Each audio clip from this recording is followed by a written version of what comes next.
دنیا میں اتنا عجیب ترین مذہب کوئی نہیں ہے.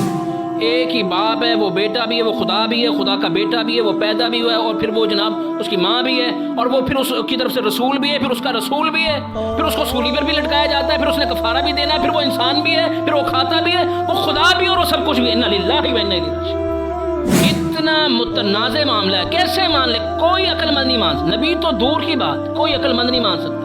دنیا میں کوئی ایسا مذہب ہے, اور یہی وجہ ہے کہ آپ ایک ہی شخص کو خدا بھی مان رہے ہیں, خدا کا بیٹا بھی مان رہے ہیں, اور پھر خدا کا بیٹا ہونے کی حیثیت سے خدا بھی مان رہے ہیں, پھر رسول بھی مان رہے ہیں, پھر اس کا رسول بھی مان رہے ہیں, پھر اس کا پیدا ہونا بھی مان رہے ہیں, پھر اس کی مصلوبیت بھی مان رہے ہیں, پھر کفارہ بھی مان رہے ہیں. عیسائیت کا سب سے بڑا مسئلہ اس وقت ٹرینٹی بنا ہوا ہے, اور یہی وجہ ہے. آپ تحقیق کریں, میرا چیلنج ہے, آپ جو باقی تحقیقیں کرتے ہیں کہتے ہیں دیوار اپنی طرف گرتی ہے مسلمانوں کی, یہ دیوار بھی ذرا چیک کریں کس طرف گر رہی ہے.